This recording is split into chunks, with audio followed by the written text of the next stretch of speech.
Hare Krishna, Jai Hare Srila Krishna. Prabhupada. Thank you, everyone. So, from today onwards, we'll be starting the Bhagavad Gita from chapter 1. But before that, there is a wonderful introduction written by His Divine Grace Srila Prabhupada, founder Acharya of the worldwide Hare Krishna movement. So, we'll be looking into that. One second. Let me enable.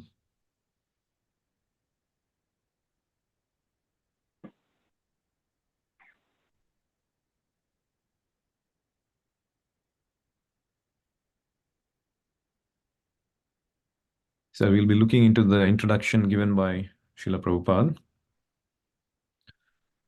So, Prabhupada, actually, I was looking at one video that went really viral some days ago. It was about this athlete receiving a prize, and I was very curious. People were clapping and cheering for him, even though he achieved actually second prize. It was not the first prize. So I was wondering why. And then I figured out that he what happened during the actual event was that he was about to come second, or actually, he was about to come first. But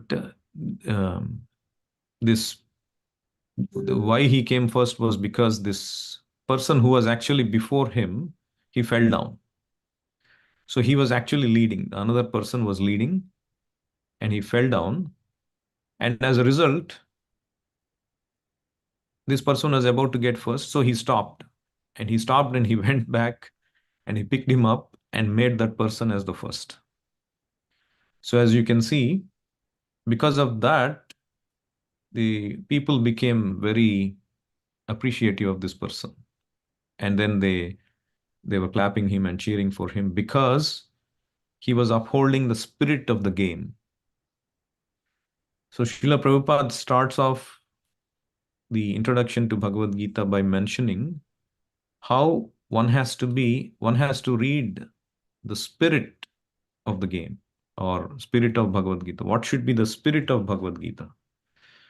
So he mentions that the just like the medicine, when you take the medicine, if you take a particular medicine, we have to follow the directions written on the label. We cannot take the medicine according to our own whims or the direction of a friend. It must be taken according to the directions on the label or the directions given by a physician. So, similarly, Bhagavad Gita should be taken or accepted as it is directed by the speaker himself. So, that is the spirit of Bhagavad Gita. We will know the spirit only when we accept as it is directed by the speaker himself. The speaker of Bhagavad Gita obviously is Lord Krishna, and he is mentioned in every page as the Supreme Personality of Godhead, Bhagavan. And we should accept Krishna as the absolute Bhagavan. Whatever words come from him are absolute. And just like all the great acharyas have accepted, the great personalities like Shankaracharya, Ramanujacharya, Madhvacharya, Nimbarka, Chaitanya Mahaprabhu. So we should also similarly accept the Lord as the Supreme Personality of Godhead, just like these acharyas have accepted. And then we should take the message of Bhagavad Gita as directed by him, just like we take the medicine in the same spirit as directed by the physician. Now, people may ask, sometimes when we go to distribute Bhagavad Gitas, I met one person and he showed, oh, I already have a Bhagavad Gita.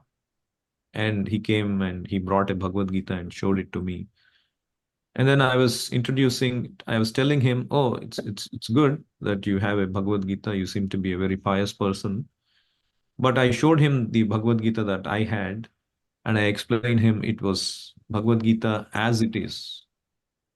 And then he was very curious. What do you mean by as it is?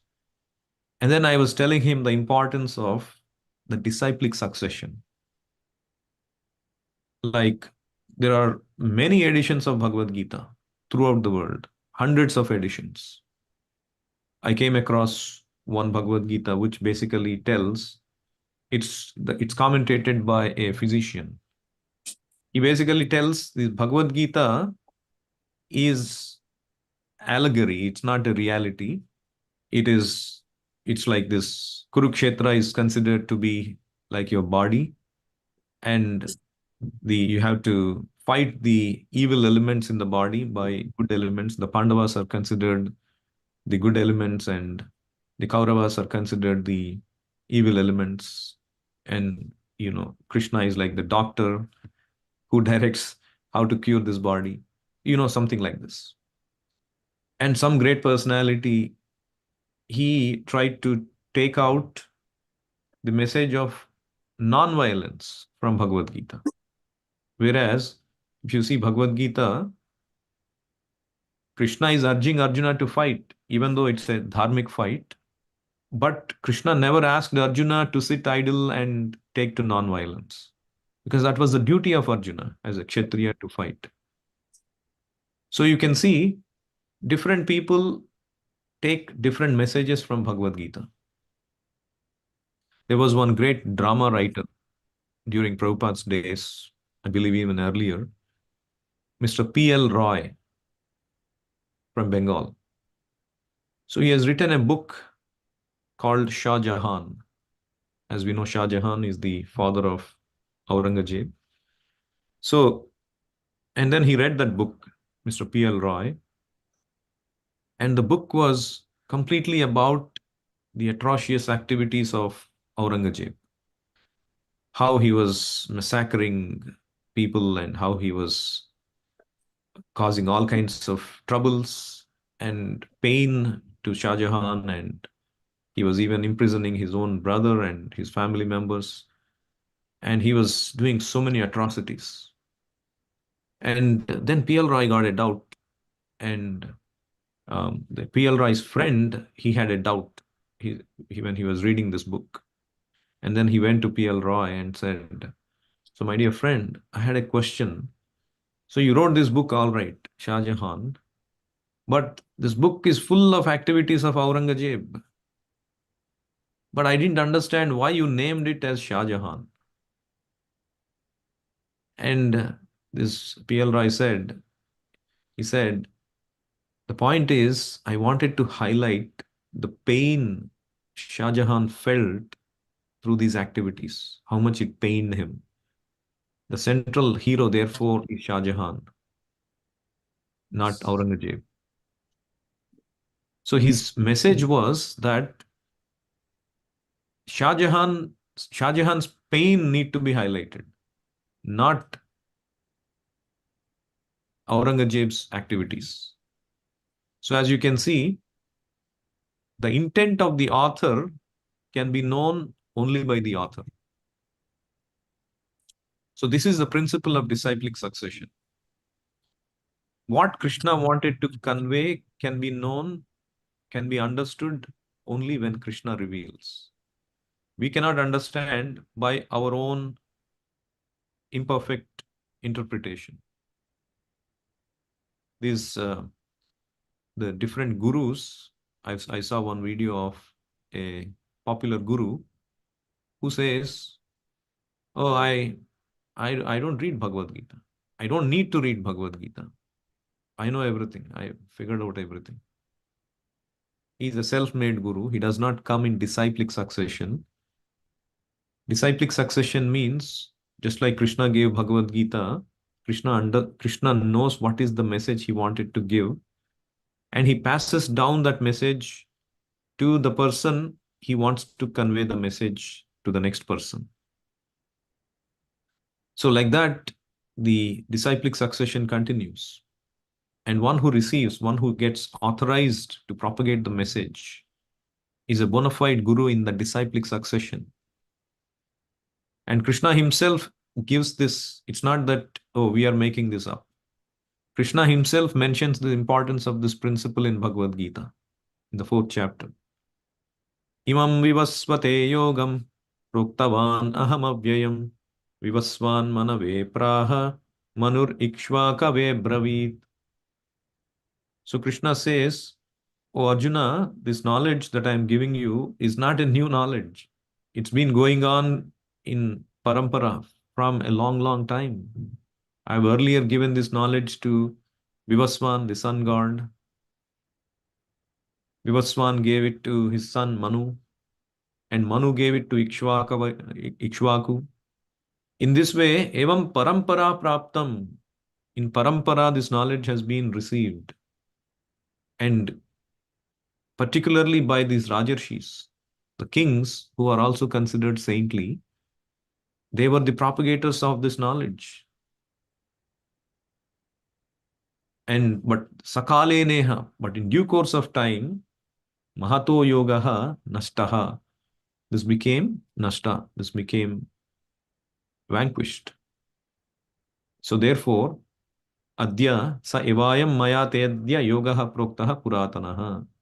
I'm going to reveal it to you again today, re-establish that disciplic succession. So this is the important principle. That is why so I told him this is I showed him the list of the personalities Prabhupada gives, this knowledge coming from how our sampradaya is coming, how Prabhupada is the current link in the sampradaya, the 32nd personality going all the way to Krishna, from his spiritual master to his spiritual master to his spiritual master, going all the way to Krishna. Only then we can be secure that this knowledge that we are getting is absolutely perfect knowledge as it is, without any mal interpretation. So that is why we should be very careful to read and hear Bhagavad Gita from a bona fide person or a bona fide book. So that is the other thing. And here Prabhupada also mentions who is the best person to receive Bhagavad Gita. Like you have many friends, family members, or in general public. Not everyone is interested to understand Bhagavad Gita, isn't it? And those who are spiritual, we met one person recently. Uh, we went for some bank related work, and she was the in charge of that particular branch, and we were talking to her, and she was saying, oh, obviously she saw we are devotees and wearing tilak and all that, and that was a festival day. We went in the devotee clothes. So she was saying, yeah, it's nice you're doing all of this, but you know what, I'm a spiritual person, I'm not a religious person. And she was explaining, oh, I don't you know worship any god, and I lead a spiritual life. I lead a very logical life. I have this guru, whatever doesn't belong to disciplic succession and all of that. So there are many people who say spiritual. There are many people who are gnanis, philosophers, yogis. You'll find, people sharing videos about, oh, this yogi is doing meditation in the middle of Himalayas. And then there are general public not very interested in Bhagavad Gita. So all kinds of people, but who is the best qualified to receive Bhagavad Gita? Prabhupada mentions here that broadly, of course, general public, if they are not interested, there is no point in them understanding Bhagavad Gita. They will not be able to understand Bhagavad Gita if you force them. You need that eagerness. So there are three kinds of transcendentalists who try to understand the subject matter of Bhagavad Gita: the Gnanis, the Yogis, and the Bhaktas. Gnani is somebody who is trying to acquire knowledge. How I can be more knowledgeable. Ultimately, he wants his own sense gratification and more name and fame from that knowledge. Yogi means he's trying to do some yogic practices and become a perfect yogi by mystic perfections. So he can also get sense gratification. But the third kind of transcendentalist is a bhakta. Bhakta means one who is devoted to Krishna. Unlike people say, oh, I'm not religious, I'm only spiritual. Krishna says that in Bhagavad Gita, you cannot be spiritual unless you are religious. You cannot be religious unless you are spiritual. So both go hand in hand. If you take out God from spirituality, it becomes a mental concoction. Dharmam tu sakshat bhagavat pranitam. If there is no God, anybody can come and say, this is dharma, we follow this. There is no universal dharma. Just like if there is no government, anybody can drive anywhere. Oh, there is no driving on the right. There is no traffic light. There is no speed limit. Anybody can establish. Can anybody establish dharma? No. So only the government can establish the law. Similarly, only God can establish dharma. So you cannot be saying I follow dharma without following God. So therefore, a bhakta is the real spiritualist. A bhakta is the one following real dharma. And among these three categories of transcendentalists, the Gnani, Yogi, and Bhakta, Prabhupada mentions here that the Bhakta is the best qualified to receive Bhagavad Gita. And there are 5 kinds of Bhaktas. So, what are these different Bhaktas? Prabhupada mentions that Bhakta means there are 5 kinds. A Bhakta can be a Bhakta in Shantarasa, appreciating Krishna's greatness. Oh, God is great. So people have this conception. They are all bhaktas, but they just appreciate God. God is great. And they respect God. That is also devotee. But the next higher level is they start to serve God. God is great. Therefore, my duty is to serve him. I am part and parcel of God. So that is bhakta in dasya rasa, servitude. And then there is even higher than that is bhakta in friendship. Oh, you can be friends with God. Yes, that is the beauty of Bhagavad Gita, where all these concepts are mentioned. Arjuna himself was a classic example how he can be friend of Krishna. Similarly, in our original state, all of us have a particular relation.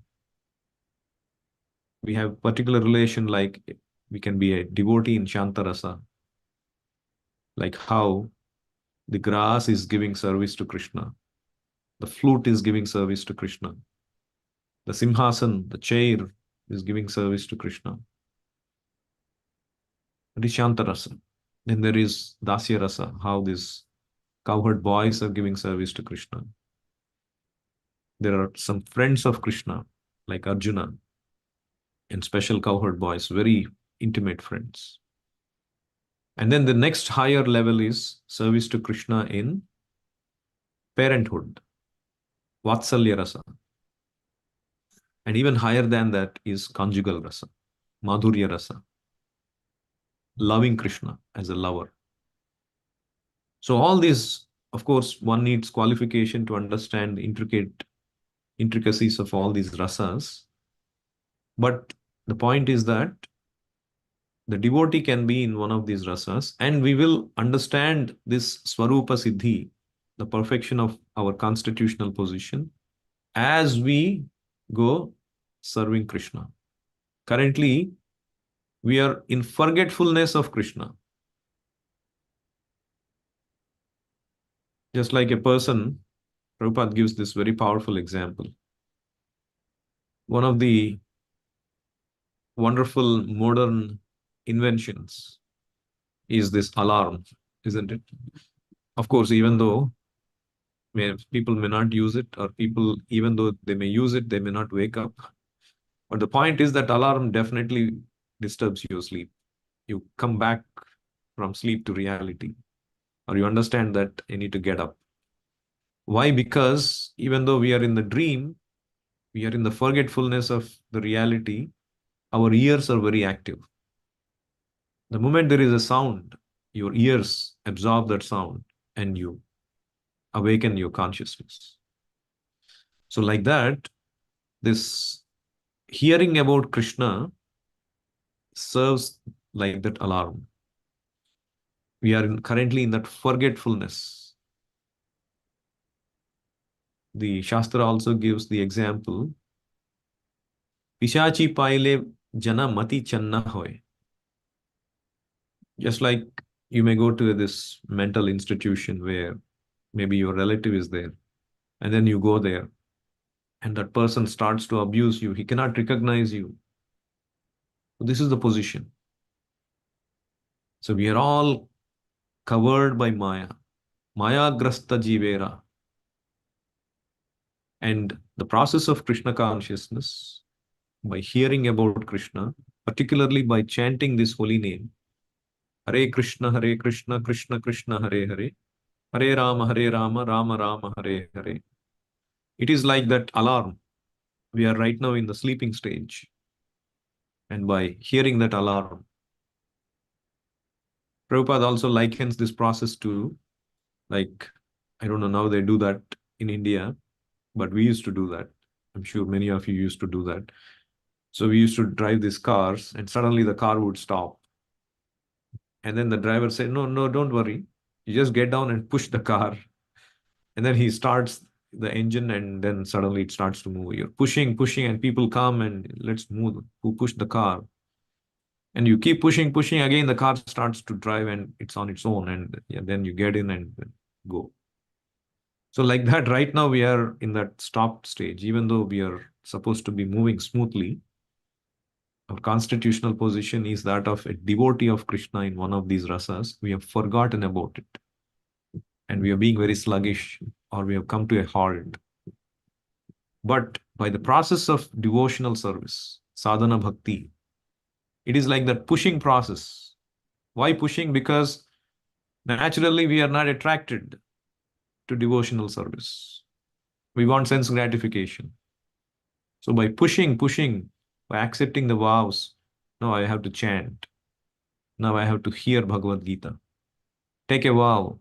Yes, the mind says, no, let's forget about it. Let's hear something, some fun music. Let's go to a party. Let's go to a movie. Why temple? Why chanting? So all of these things, the mind forces. But because we are pushing it against our mind's dictations, this is like the pushing process. But once you catch that, reignite that fire, it'll move automatically without force. And then Prabhupada also covers in the introduction how to accept Bhagavad Gita like how Arjuna did. You know, this principle of half hen logic, like this moral story they say. So he was giving egg, he was feeding this hen, and this was laying golden eggs from the back. So feeding was from the front and taking gold from us from the back. So he said, oh, I'm losing a lot of money by feeding from the front. So let me cut off the head and only take the back. It doesn't work like that. It is called half hen logic. I I went one time to distribute Bhagavad Gitas, and I was giving a Bhagavad Gita to somebody. And he said, I don't need, I also already know Bhagavad Gita. He said, oh, karmanyeva adhikaraste. That is the principle of Bhagavad Gita. Oh, I just happily do my work nicely, and that's what Krishna says. It is Bhagavad Gita. Actually, he was only partially correct. The whole verse basically says, karmanyeva adhikaraste ma phaleshu kadachana. You have a right to perform your prescribed duty, but you are not entitled to the fruits of action. If you take the fruits of action and enjoy, you are culpable for punishment. You're liable to be punished. The fruits should be used for the purpose of yagna. You can take your quota as it is given to you, as it is set aside for you. That quota you can take. But if you take everything and use for sense gratification without using it for yagna, you become liable to be punished. So taking only partial truths, what I want, what I like from Bhagavad Gita, and leaving everything else, it's a half-hand logic, not what Arjuna did. What Arjuna did in Bhagavad Gita, Prabhupada mentions in the 10th chapter, Param Brahma Param Dhama Pavitram Paramam Bhavan Purusham Shashvatam Divyam Adidevam Majam Vibhum Ahustvam Rishayah Sarve Devarshir Naradastadha Sito Devalo Vyasah Swayam Chaiva Bravishime Sarvametadritam Manye. Oh Krishna, I accept everything that you said as truth. Everything, not one sentence here and one sentence there.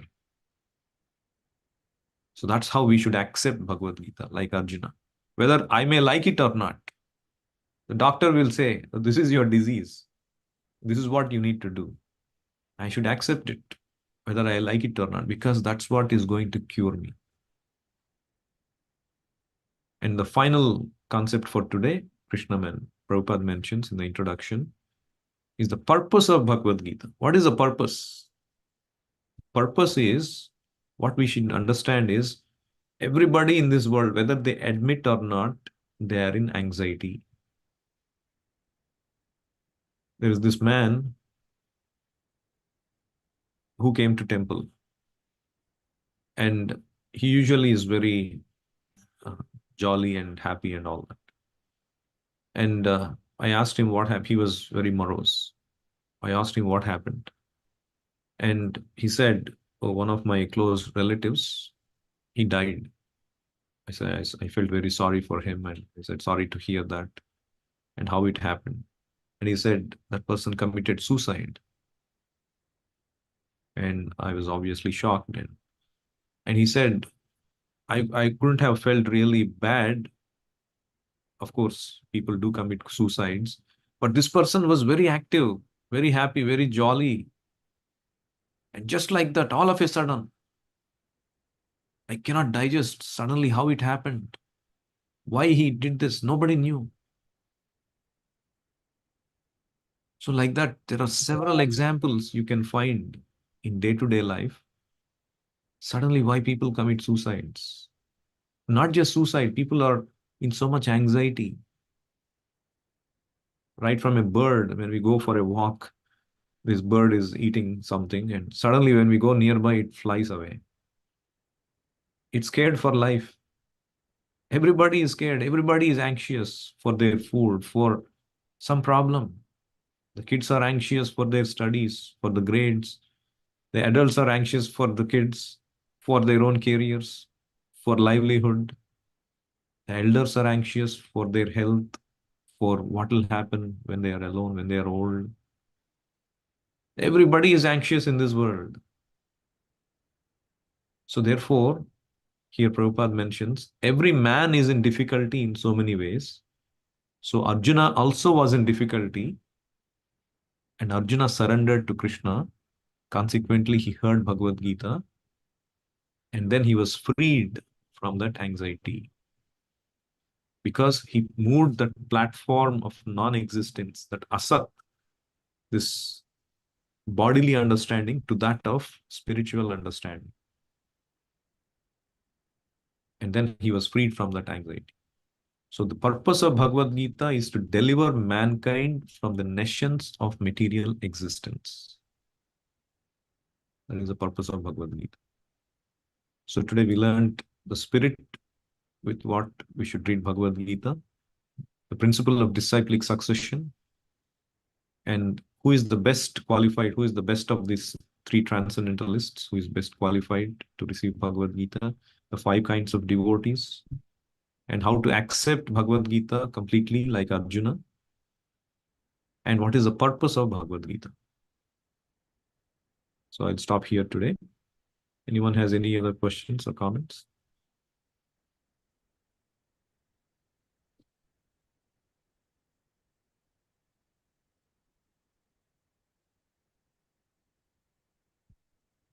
Thank you, everyone. Hare Krishna. Jai Shila Prabhupada.